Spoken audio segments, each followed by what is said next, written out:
So now let me introduce you to our second panel, Silvina, Liz, Kathryn, and Fabricia.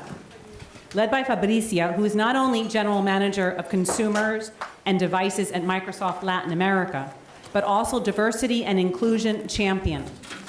These highly accomplished women will share some of their own experience and advice on networking, mentorship, and advocacy. Fabricia, thank you. Thank you so much.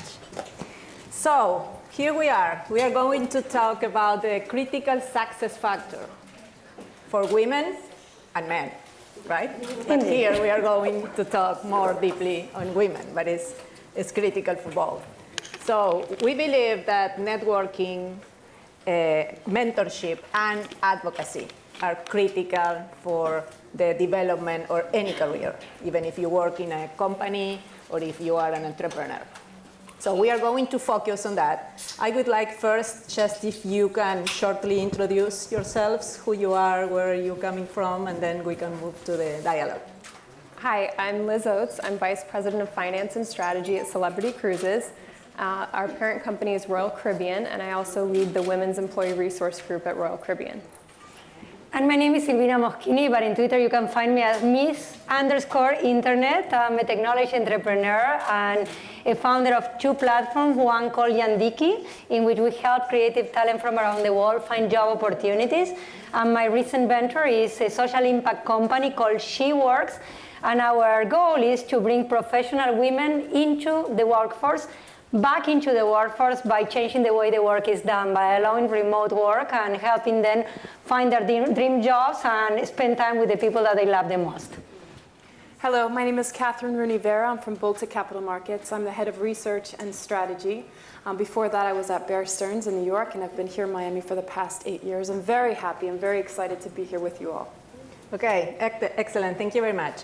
So we have been talking in the previous panel about mentorship and the importance of how to have a mentor and how to have mentees.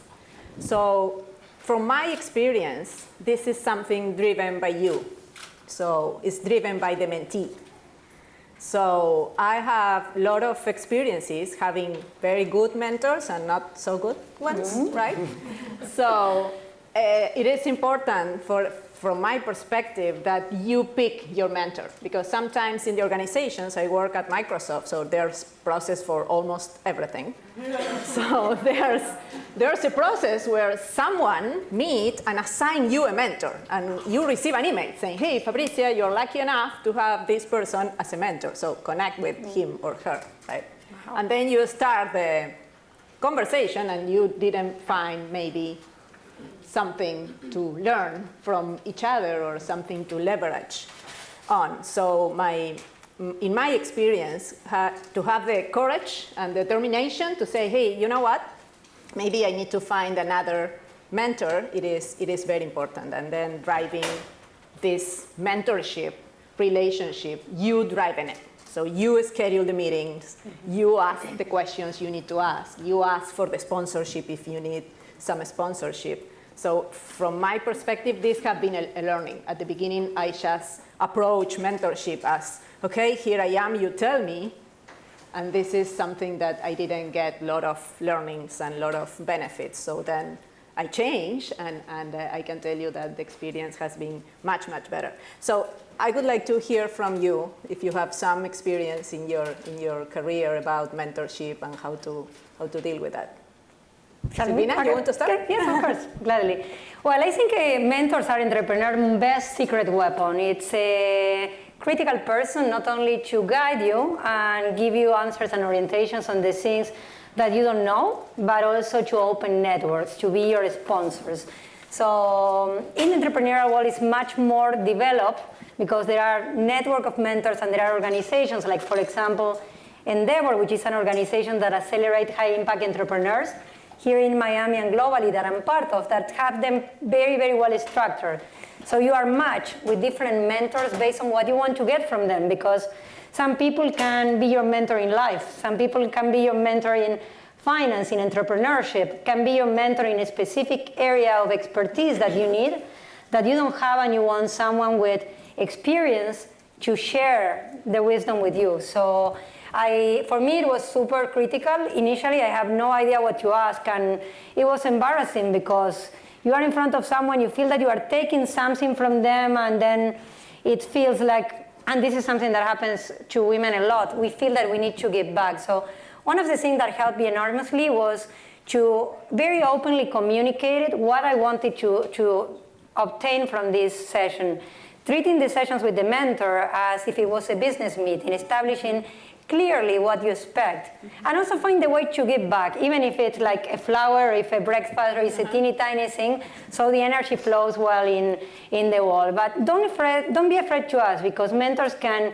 increase your networks at the end of the day. Business is a contact sport, both for those of us that have been, like in my case, in corporate America, or now as an entrepreneurs, and having sponsors is the most important success factor that a person can have, especially when you are starting, or when you are at a tipping point in your career where you need to have a support from other people. So for me, it was a fantastic, and I used it enormously.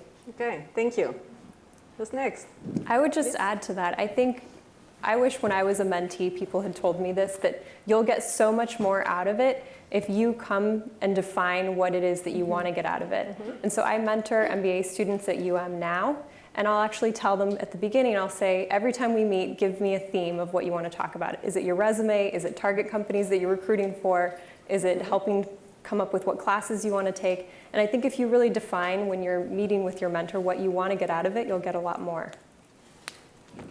Kathryn? Well, this is an interesting panel because we come from different perspectives. It sounds like for you at Microsoft and at the larger corporations, there's structured mentorship programs. So the perspective that I'm going to give you is one in which your position doesn't have that, or your company doesn't have that person that says, okay, this is going to be your mentor, or this is who you're going to be matched up with, which is really a luxury. Very nice. So right now I work at a boutique investment bank, very small. We don't have that. At Bear Stearns prior to that, neither did we have that. So it was kind of a fend for yourself type of thing. And from my experience, what I've done is really pursue that person. Don't be afraid to shoot for the top, ask that person for a meeting, have it very specific what you want to talk about, keep it short, don't abuse of their time, and have it be mutually beneficial. So in my experience, I mean, I've asked for the head of research of JP Morgan to meet with me to discuss how, from her experience, how she could help me build up my team and produce a very good strategy product. And she was happy to do it, which I was surprised at. People are willing to give up their time. But we did keep it short and sweet and have maintained that relationship. So that's what I would say. If you don't have a structured mentor-mentee program, go out and find it for yourself. Okay, yeah, excellent advice. Maybe you are lucky because you don't have the process. No, I'm joking. Yeah. So mentorship for sure is also a very good way to develop the network, right?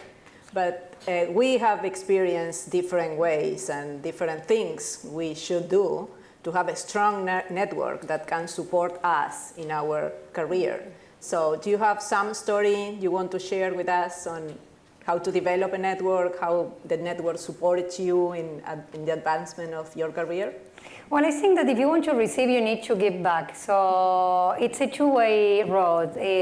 When you introduce people that are fantastic and are looking for introductions to other people, you are creating a network. So you're creating an ecosystem.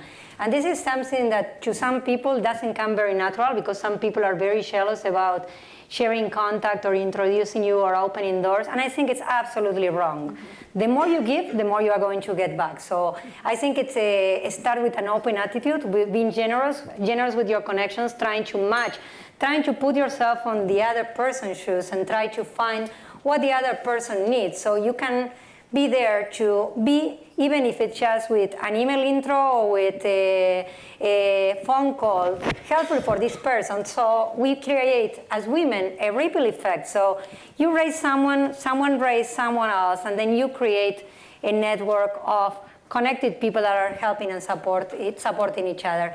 I do this a lot, and I receive much more from giving than the other person. It helped me enormously to build my own network when I open doors for other people. So I say that start by thinking how you can help other women, how you can connect other women. And as women, we need to do a much better job at trying to keep ourselves together, because as a community, we are not doing enough. Women are not women's best friends. They are not women's best supporter. We are, many times like competing with each other instead of seeing how we can create this close knit so we are untouchable, because we are a minority. And when we talk about diversity, we need to start with equality, because there will be diversity when there is equality, when women don't leave the workforce, when women are in C-level. And the way that we can do it is by starting at looking at each other and saying how we can help each other out. So that's, in my experience, what worked the best. Working in a technology company, and now we have LinkedIn in our service portfolio, I cannot avoid asking, what is the role of the social network, and some tips or advice that you can share with the audience on how to manage yourself in this regard of building a network using some technology services like social networks? Whom? No, if you have some examples, or I can talk for hours, but I'm very chatty, so I don't want to. So I think, so the social network, for me, it helps you keep track of people that you've met or connected with. But to me, building a network is not about collecting people that you know. It's really building relationships with other people. And to your point of helping others, I think of it, your network is kind of like an muscle that you have to exercise. And one of the ways that you exercise that muscle is by giving back to the network and introducing other people. And so I think of networking in that way. It's building relationships with other people.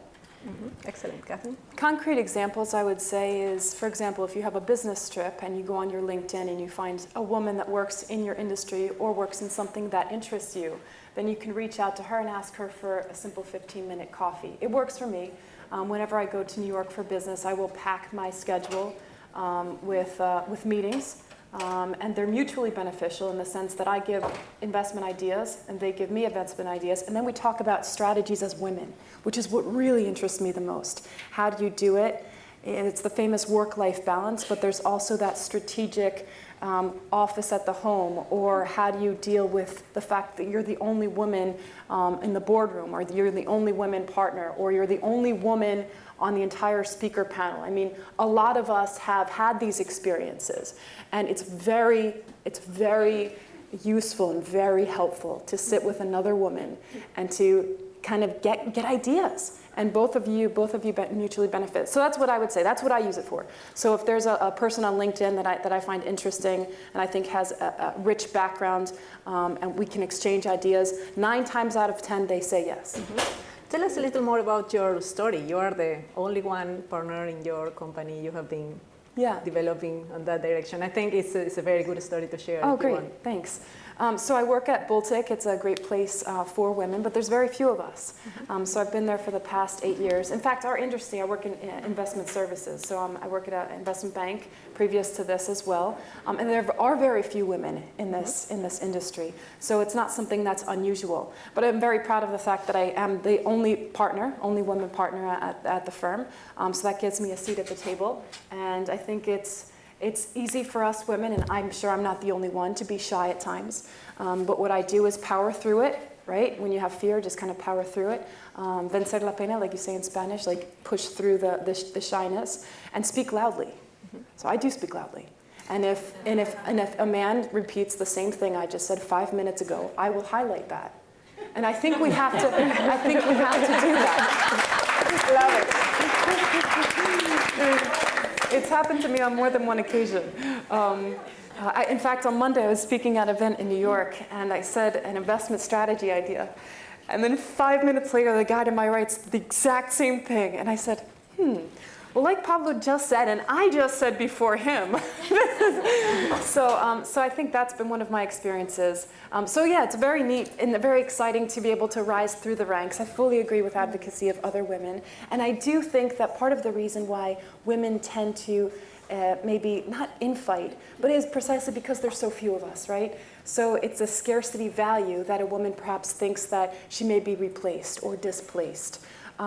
So in my firm, I am the only woman partner. I'm only the most senior level woman, and I'm the only one of 2 women on the trading floor. So so definitely it's something that I grapple with. But I would have to say that I work for a firm that's been very good with promoting women. Okay, excellent, excellent story. I also know that you are very passionate about advocacy. Yes. So I would love to hear your concept here and have some stories that you can share. Great, with us. yeah, that's why I'm so excited to be here, really, because I do speak a lot at many events, but I've never spoken at a women's event, and I think it's so important to advocate for yourself, right? I mean, a lot of women, we don't do that. And I used to do that too. I used to think, well, I'm working my butt off, and everyone knows it. No, they don't. They don't know it. They don't. Everyone's thinking about his or her own career, correct? Mm-hmm. So you may have the vision of being strong and doing your work well, but if you are in fact exceeding expectations, let it be known. Be your own advocate. Make your own luck. There is no such thing as luck. You make your own luck. You be in the right places. You make sure you get there. You ask for what you need, and I think that's really the most important thing that I would say. I mean, at Bulltick, for example, if you need a work-life balance, you ask for an office. I ask for an office, I get an office. I ask for a remote office, I get a remote office. So if you are doing an excellent job and you ask for something, you will get it.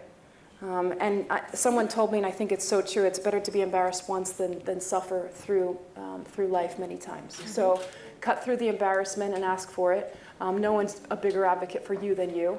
And I would say promote yourself and let people know what you're doing. Mm-hmm. So yeah. Go ahead. No, and I absolutely agree with you. I think we need to beat the imposter syndrome. We women always think that we are stealing the cat's food there. That's right. And sometimes it's because we are not super confident. Sometimes it's because we feel that we will be judged because damn if we do it, damn if we don't. Like if we are strong, we are a bitch. Right. If we are soft, we are soft. We are weak. We are not assertive, and if we are assertive, we are a bitch again. So it's a very, very difficult position in which we are and we saw it like recently with the attitude of women towards other women or insults to women. Sometimes women prefer to be approved by men than to be approved by their other peers or stand for what they believe. Mm-hmm.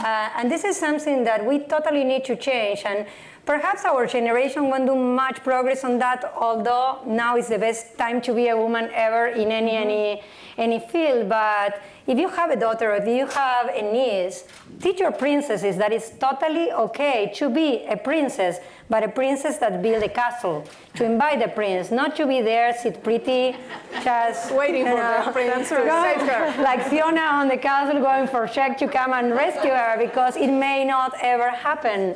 And you don't want to be that girl. And I experienced it myself. I got married very late, thanks to Match.com, because, as you know,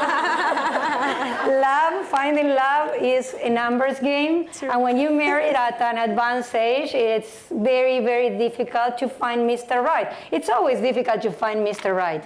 But when you know what you want and you don't what you don't want, and you come as a threat to other fellows, it's increasingly difficult. It's just more chances of getting hit by a meteorite than to find Mr. Right when you marry at 35. So I think it's very, very important that we educate our princesses to be a strong woman, to be passionate, to be compassionate, to be opinionated, because being opinionated is a great thing. It means that you have something in your brains and you are not afraid to tell. Yeah.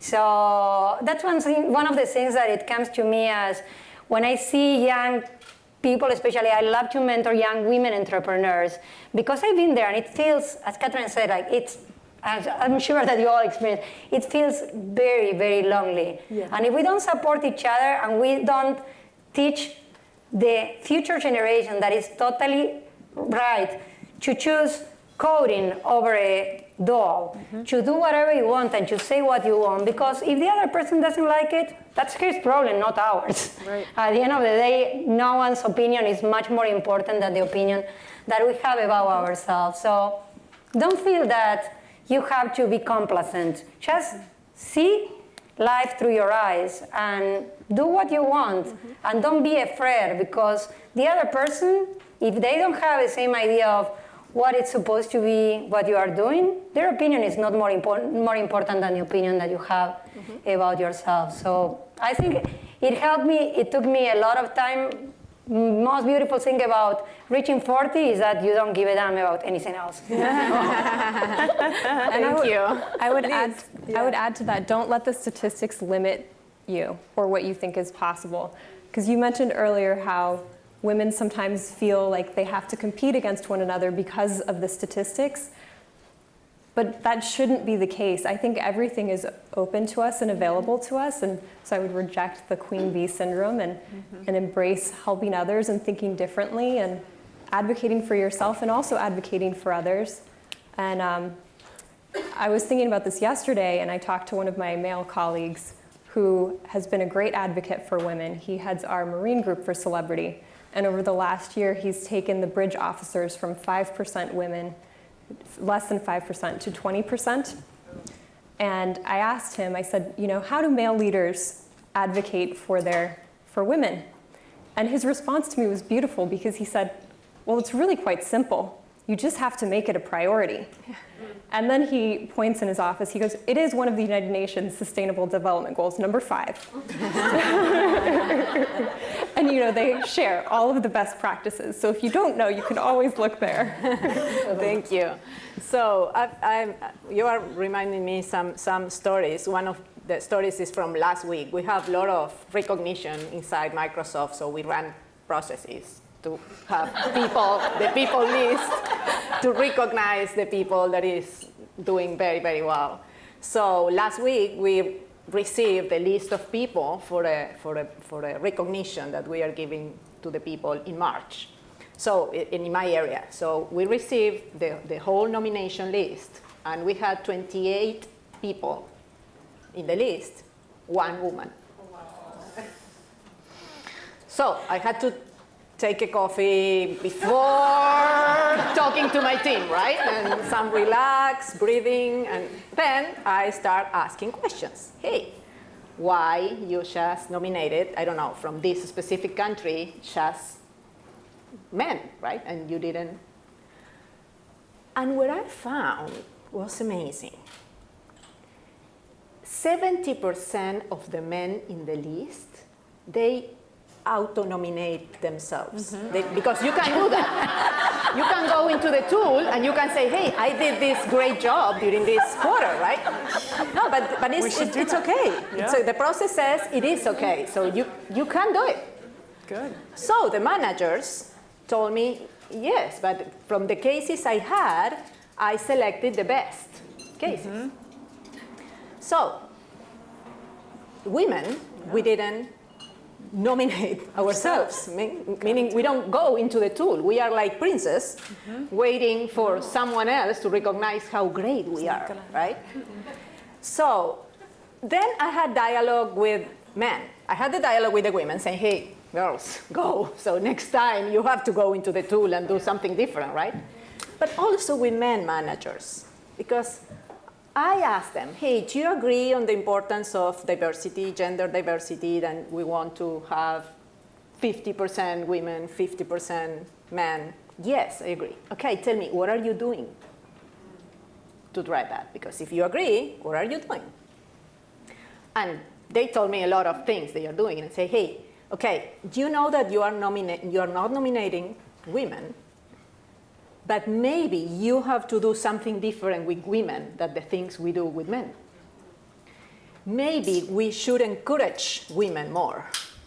As a manager, I mean, because you are in charge of your people and you believe in diversity. So there's something new to do for women. We need to advocate for ourselves. But I also believe that men, we also need to put men more aware of how we are, how we feel, how we act, for them to have a relationship with us that is different than the relationship they have with men. So this Can I ask you a question? Yes. What percentage of Microsoft, of this pool, is women? Like, what percentage of the labor force in Microsoft is women? It's 35% in Latin America. So there's a lot more men. Exactly. So So the pool is not that big. It's not 50-50, Exactly. right? So that tells me that we need to start sooner than this. And I like what you said, Silvina, about encouraging young girls. That's why I love the STEM program. Yeah.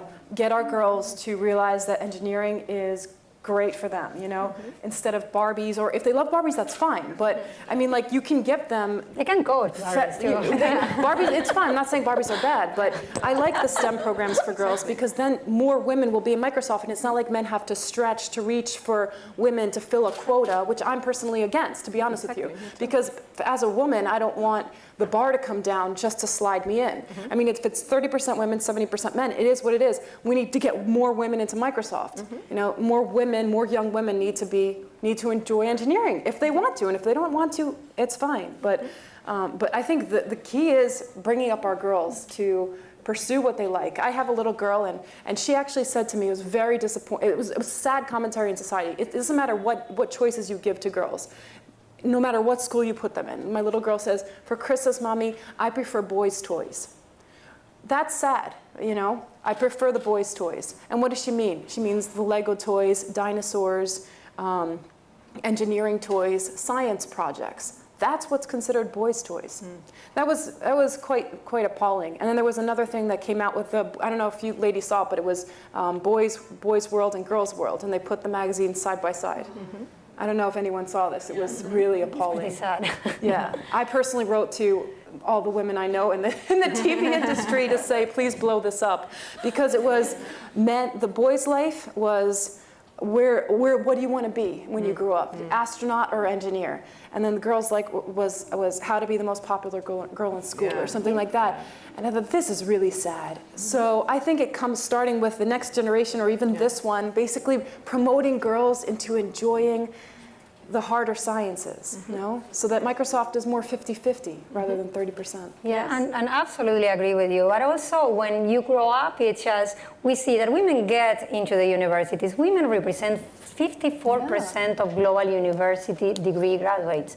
But when they get into the workforce, when they have kids, one out of two women leave the workforce. And then it's birds of one feather fly together. So the guys are promoting the guys because we have a pipeline problem when we reach the level in which we need to have women at decision-making roles. So they are not enough. So they are not there to promote because the system flushed them out. So that's where we come to think with SheWorks, is that if we are successful in changing the way the world works, using technology, using the cloud for good, as Microsoft very nicely promotes, it's a way to have this amazing talent back into the workforce, these brains putting to work for their countries, for the companies, for themselves. So we don't need to face the issue that we don't have enough women promoting other women and having a pipeline issue, because the technology industry, and I'm spending pretty much all my time now in Silicon Valley, they are all crying on the corridor saying, oh, there are not enough women in technology. And they are just basically recruiting from 3 universities that surround the headquarters of the companies in the Valley. If you open up and if you change the way the women work, because women leave because of lack of flexibility, because they have to choose either their family or their career. And it's insane. We are living in 2017, digital age. Hello. So what's the solution then? SheWorks. Well, I'm here to talk to us. I think it's a combination. One, it's better policies to make it a rule, so it becomes natural by forcing it, making it absolutely normal, accountable to work remotely. Exactly. Then there is the technology. There are a lot of technology solutions available for tackling the 3 issues related to remote workforce. Trust, to make sure the other person is actually working. Then engagement, to be able to collaboratively work with a team that is distributed, because as you know, like many of you work in global teams. When you are a global leader, all your team is remote. It doesn't matter if it's attending an office or not. It doesn't matter where they are working. It's remote by definition. And the other thing is communications and accountability. So if we can tackle that either by enforcing it in our companies, or like in my case, I built the company that I wanted to work for. I worked for many years in global roles in corporate America, and I didn't like it. And then in the companies that I was working, I couldn't find what I wanted. So I said, I'm going to build the company that I want to work for. So it's up to us to step up, and then of course to resort to our networks, to co-build, to embrace the idea that the work can be done even if you are not in an office, because the future of work is going to be led by millennials, 75% by 2020, and they don't want to go to anyone's office. So it's either women's or millennials, but this is going to change. And we have the power to enforce that because our needs are different. Ideally, we will have also policy that gives equal right to parenting, but there is also a huge cultural change that needs to happen to allow our companions in life, whatever you want to name them, husband, boyfriends, life partners, to be caregivers and stay at home if they want. There is also a cultural, especially in the Latin world, that it's like, oh, if he stays at home, he's kind of a loser, or like not so good. Like she is working like crazy and he is just living out of her, which is not right. It's just equally fair to have any of the partners taking care of the kids. Thank you, Silvina. So let's open the floor for questions. Here we have a question. Here. Thank you. I guess, hi, my name is Janina Marie and I work for American Tower. And I guess I have more of a comment. You asked her how it worked, and I can tell you how I'm doing it. So I was at a really great international law firm a couple years ago, and I loved it. I loved the team I was working on, but then but I knew that it was not going to be kind of like a sustainable way, because I worked with men who, had older kids at the point, and they rolled into the office at 10:30, got their first meeting at 1, and wanted to talk at 6 p.m. And it was just, and I was on I was a mergers and acquisitions deal team. I was out of the office at 2 a.m. every day, 11 p.m. It was a mess.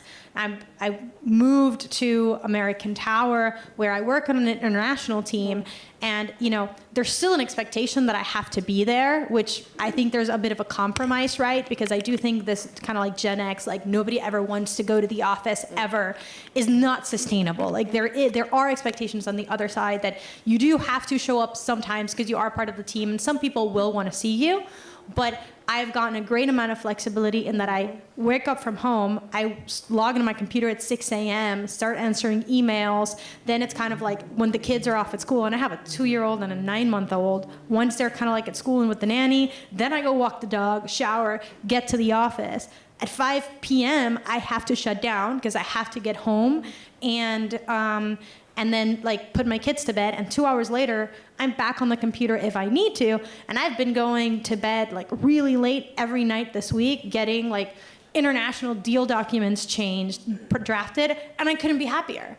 Because it's not that I'm working any less, I'm probably billing working as many hours as I would have billed before, but I've been able to do it, and it's worked, and I put my kids to bed, and my bosses are happy, everybody's happy, but it has to work for everybody, right? It's got to be a compromise, and they do trust me that I am getting my work done.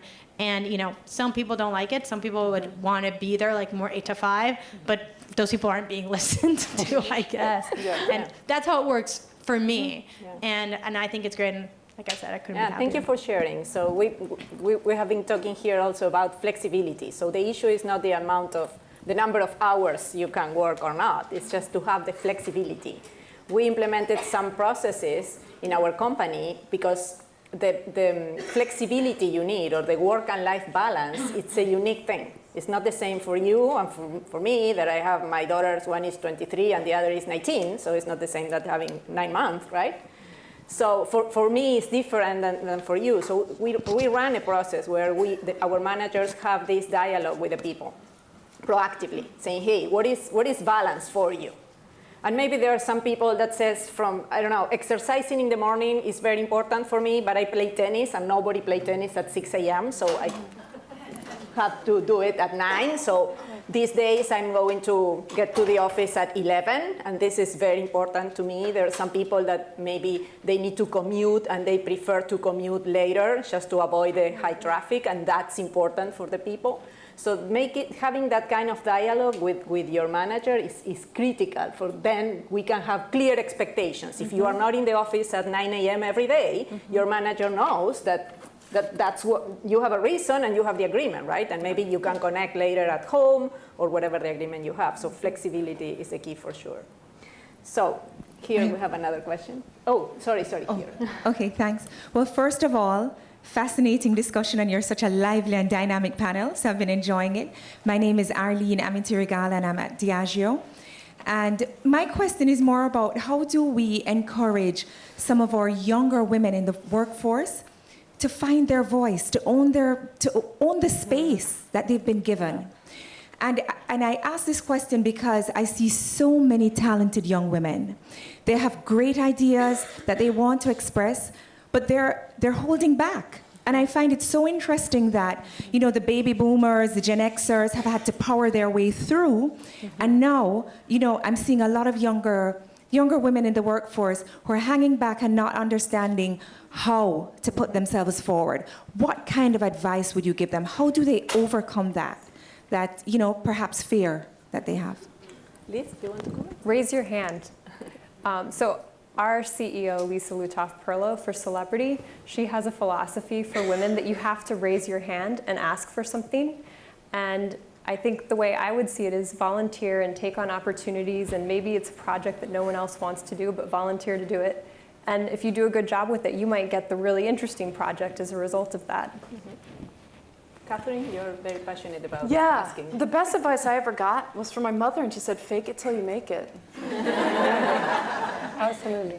It's true, right? Yeah. I mean, and then one day you say, hey, I am that good. You know what I mean? So I think that's really important for our young women to understand that they have a voice, that they should be self-confident. But you're right. I mean, society kind of tells them a different story. Yes. So I would say fake it till you make it. And then I would also say if they're less inclined to speak in front of a group of people, then set up a weekly meeting or something like that with their boss and have that line of communication. As you said, and I wrote down, I thought it was so good, have the expectations, maintain the communication. If they're less inclined to speak in a group, then make that appointment and use their boss as a sounding board and see what they can do. And that will give them more confidence to express their opinions one-on-one, and then graduate into smaller groups and then bigger groups. I cannot agree more on the asking thing. That is something that I learned a little late in my professional life. Maybe if I learned this before, I don't know, I can be somewhere else. But about 10 years ago, I was in Argentina, and Microsoft opened a position, and the name of the position was Consumer Channel Group Lead. And I was coming from IBM previously, selling to enterprises, so the only thing that I did as consumer was go to the supermarket and buy things for myself, right? So no knowledge about consumer. But I have been working with the PCs manufacturers, and through them I learned something that I was full aware that I was not ready. But I had this in my stomach that I won that role. Good. So I said, I will ask for the role. I will say, hey, are you going to open the position? I want to apply. So I raised my hand. I talked to my manager, the next manager, the hiring manager. And then I talked to the manager of the hiring manager. And they both said, no, we are going to hire someone from the market, from Procter, Unilever, I don't know, companies, consumer companies, right?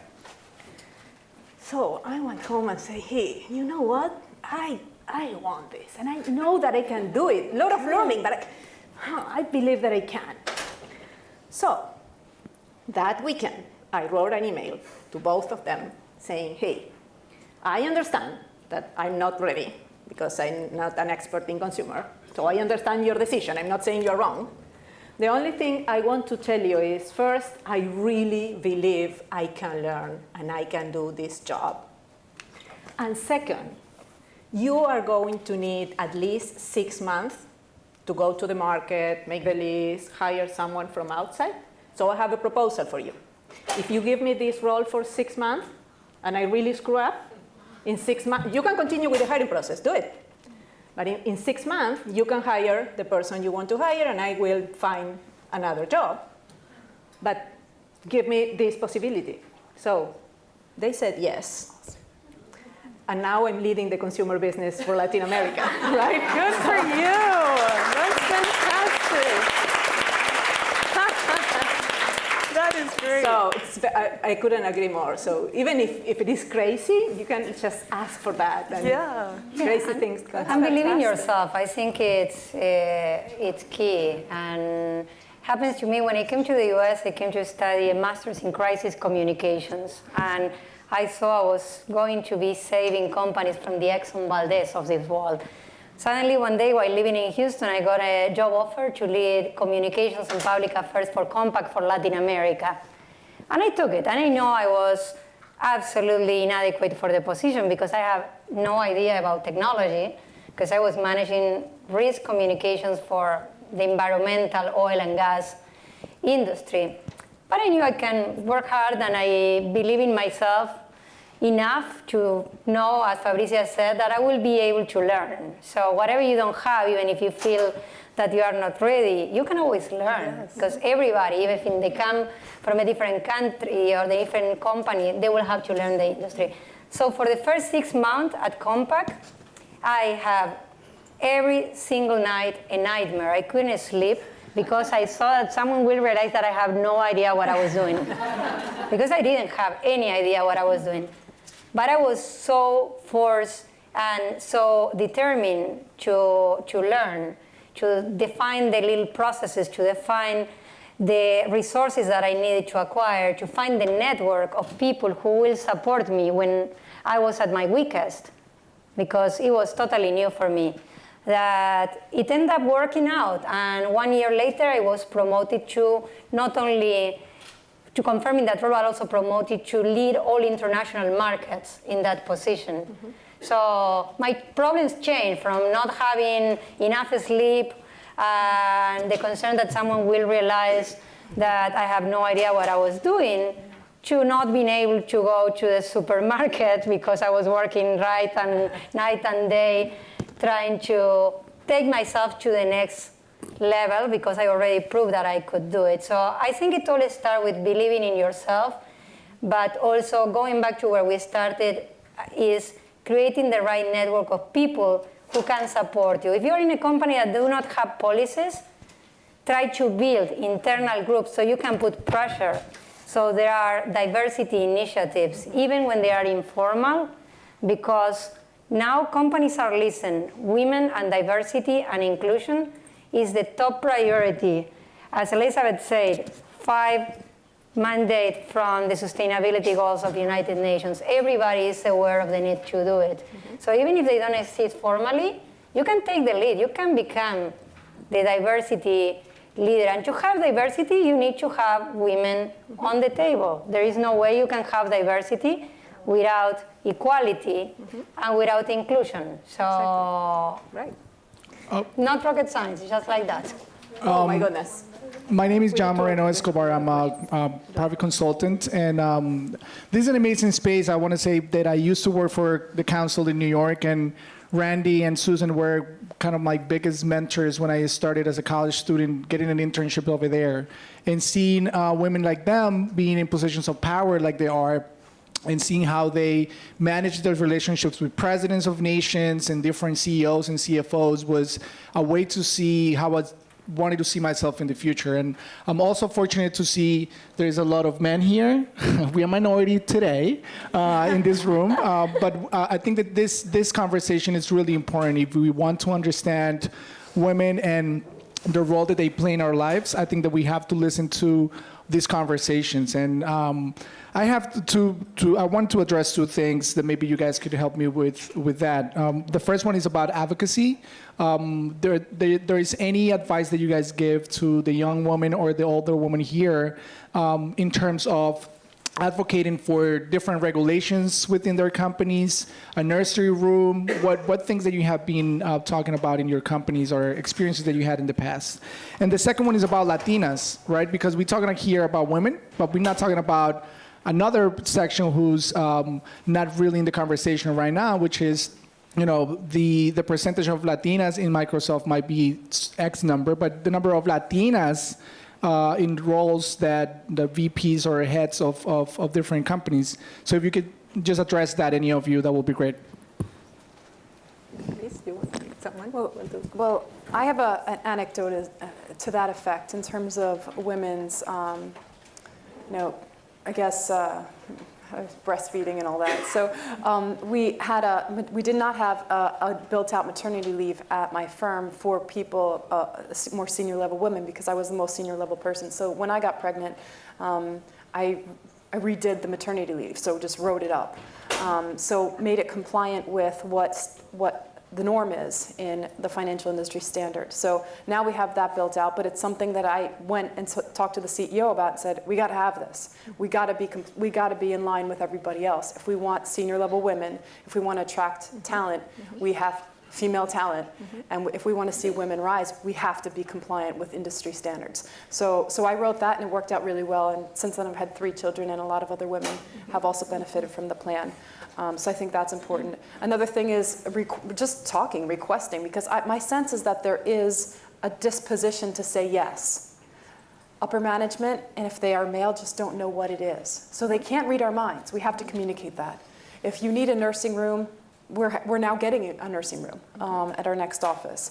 So these are things that I think are primarily communication, and I think it goes back to the point of the fear of discussing for any reluctance to look too needy or too demanding. And I think that's where this lady's question comes back to, with women advocating for themselves. And it's just simple communication. It's not being too pushy. Yeah. Please? I would add to that, if you're at a company where you have employee resource groups, that's a great vehicle to help drive change culturally. And I know at Royal Caribbean, our employee resource groups are used as a resource for the business. So for example, someone from HR might come in and say, we're redesigning our onboarding strategy. Can you tell us what you think about it? And incorporating those perspectives or inserting yourself into the groups that can is a great way to get involved and influence. You know, I will agree. I'll agree with both of them, but especially I think communicating to upper management, it's important, and it comes to me once that I was talking to one very senior leader, women at Intel. Last year, President Obama promoted a regulation, or not a regulation, promoted a movement in which the technology industry was invited to make sure that they have equal pay for equal job. And over 30 companies initially joined the movement. It started with Salesforce. And a lead at Intel was mentioning like, oh, did you know that Salesforce were not paying the same to women and men, that there were like a different compensation model depending upon the gender? Of course, these women say, yeah, we are not different. This is an industry standard. Like women are 30% less compensated than men. And apparently, it came as a surprise to the CEO of Intel, and then decided to change all the compensation models to make it a parity, to make it exactly the same for men and women. So in many cases, they don't know, or they pretend they don't know. We don't know what's the truth. But if you don't ask, you are never going to get something. So either formally or informally, becoming a movement. If you are able to recruit other women and you become an internal leader, not trying to unionize the company, because I don't believe in unions, but like if you can just represent the importance of diversity, and also look outside your company. There are many initiatives that bring women together to share best practices, to influence. First internally, then eventually it can become policy, it can become national policy. Work with your public affairs team. The public affairs teams on the companies do a fantastic job at pushing initiatives. And talk to the government. If you are in public affairs, make sure that the governments, the regulators, understand the importance of changing the rules. Because in the past, as Kathryn said, like, we were afraid of not being approved, or being needy, or being weak, if we demand. So we were trying to be men, so we could be considered equal. And we are not equal. We are different, but that doesn't make us better or worse. I would say it makes us a little better, but So I'm privileged to work in a company that really values diversity, and that's why with your question regarding Latinas, I can talk the next hour about Latinas that are here in Microsoft, not just here in Latin America or here in Miami office, but around the world. We were talking about one person that is in Japan in a very senior position. So I don't know if you have another examples from Latinas, because I'm privileged, so I'm talking maybe from the good side of the story. So. Well, my main mentor used to be the global head of human resources for Hewlett-Packard. He is from Chile. I have a fantastic role models of women who are, because I won't divide, like Latinos, not Latinas. For me, human beings, and it's just, at the end of the day, it's not women or men, it's talent. And we are talking here about women because, as we said, to have diversity, we need to make sure that we fake it till we make it. So we don't have to talk about this any longer. Right. So hopefully in a couple of years, if we do a good job at advocating for each other, at growing strong so we can express our opinion without being feel weak because we are strong, opinionated, and not likable, it will not even be needed. But there are an enormous amount of talent in the world that are women. We just need to identify them and highlight them and use them as role model. And you were mentioning Susan. Susan, to me, that came from the internet age, is a woman that inspired us all. So it's a strong, beautiful women. We have a question here.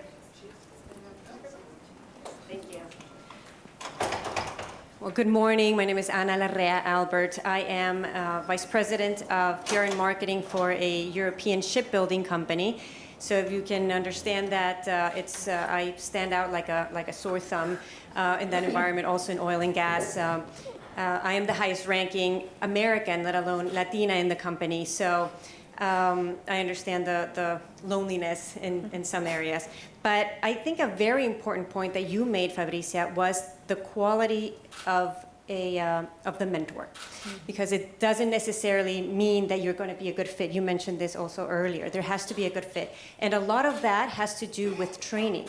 I think it's very important that we get used to being a mentor. As anything, you have to practice. And my message to everybody here, and I believe Romain said it at the previous panel, we should all be mentoring. We can mentor absolutely everybody, from your younger cousin to somebody else just behind you in the career level. I love what you're doing, Elizabeth. That's what I do as well. I have my passion project is this Nenani Leadership. It's a Latina leadership platform. I'm actually focusing on future Latina leaders at Florida Atlantic University. And if we just understand that we don't need to get to the CEO position or an executive position to start mentoring, we all should start doing that so that we contribute to a mentoring culture in the future. So that us as young professionals, we're kind of struggling still trying to find that mentor, that sponsor. But if we create this culture of mentorship, the next generation is going to be easy. They're going to have it easier. They're going to know that the mentors they're looking at are competent and are ready and willing to do it, because there's still there's not a huge population of willingness for mentoring, what I've found. So my question to you is, how are you paying it forward specifically? For instance, we need to look at the front and want to request for help, but we also need to look back and say, come with me. This is what I've been learning. These are my experiences. This is how I can help you. How do you specifically are helping, mentoring, sponsoring people, young ladies? Okay, I start. Well, I'm an endeavor entrepreneur, so part of my DNA as an entrepreneur is giving back. So I have 4 mentees. They are young entrepreneurs from Latin America that I periodically, once a month, do video call sessions to review their progress, to make sure that they are on track. So I make it systematic, and I make it this way to make sure that the urgent doesn't blurs what it's important. And this is something that it helped me enormously. But also, for example, and I will give a big shout out here to Gabby Hodge, who leads Viral Voices. There are organizations like Viral Voices, and soon coming the Mentee Walk, in which women can join and support these organizations so they are matched with other women who needs their support.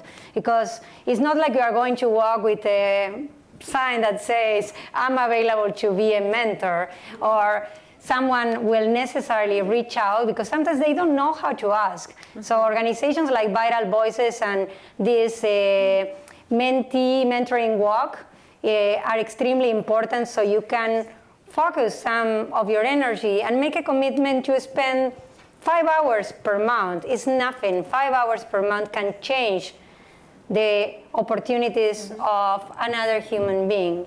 And it won't change your life dramatically. So I would say that reach out to initiatives like that. Also, the Sherry Blair Foundation has a fantastic mentee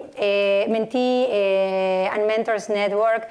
If you want to get into entrepreneurship, or if you want to reach out to other entrepreneurs, the Inter-American Development Bank has the program We Exchange.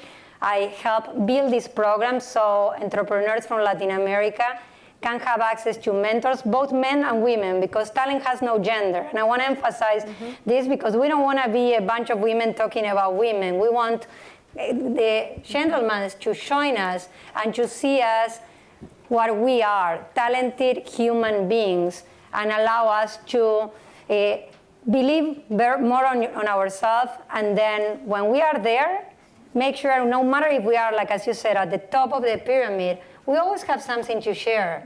Personal, professional, networks, teeny tiny things that for us doesn't mean much, but can dramatically change the opportunities of another human being, young or not young, because we are talking always about young, but it's also a fantastic asset to tap onto the people that are retirees. I mean, I got the best things from people that were like retirees, brilliant people that has a professional career and now have time to give. So by giving to them and them giving to me, I make myself a lot better. Right. So that's how it worked for me. Great. As well. So can we take the last question here, sure. Carmen? You have been raising your hand. Thank you. I would like to ask to you, because some of us have the opportunity, to oversee global operations, and then I strongly believe that for movements, we all have to work together. And yes, we have to raise our hands and we have to educate, but we also have to work with guys. I don't think, and you just mentioned it, that we're going to be a pink club, kind of like fighting with them. I think we just are human beings, very talented, and they just don't know better. So have any of you have any experience that you can share on how you have been able to educate perhaps some of your direct reports, on how this, they're actually missing, and I'm talking about men, they're missing a lot in their work-life balance, just playing the old roles. They don't know what their kids are doing, and then, in this whole process, there's so much benefit. We talk about diversity, on how we become smarter when we have like several different type of people on the board, but also, they become better people, if they have a better work balance. So I wanted to ask to each of you if any of you have had that experience, because we inherit teams. And it's like, I always think that the great leaders are the ones that develop people, not that we fire. And it's not that we're going to go and fire all the men and hire women. We just want to help them better in this movement that we're trying to create. Liz? So on developing people and also on mentoring, because I think those kind of go together, I almost think you need to reframe how you think about mentoring. And by developing and coaching others, you will create more opportunities for yourself. And so I actually coach all of my direct reports on this, that they should be working on developing their teams to do more and take on more, because then they can take on more. And the more I develop my people, the more I can grow. And I think you should always think about it in that way, that it's not just giving back, but it's also something to help grow the organization as a whole. Kathryn, something to that? No? Yes, in Microsoft, actually, we see our male population very happy with the policies that maybe were created because of women, right? But actually, they are now doing more naturally things that maybe in the past were not so natural. Like today, I'm coming later because I have to go to the kindergarten because my kid is doing some performance there.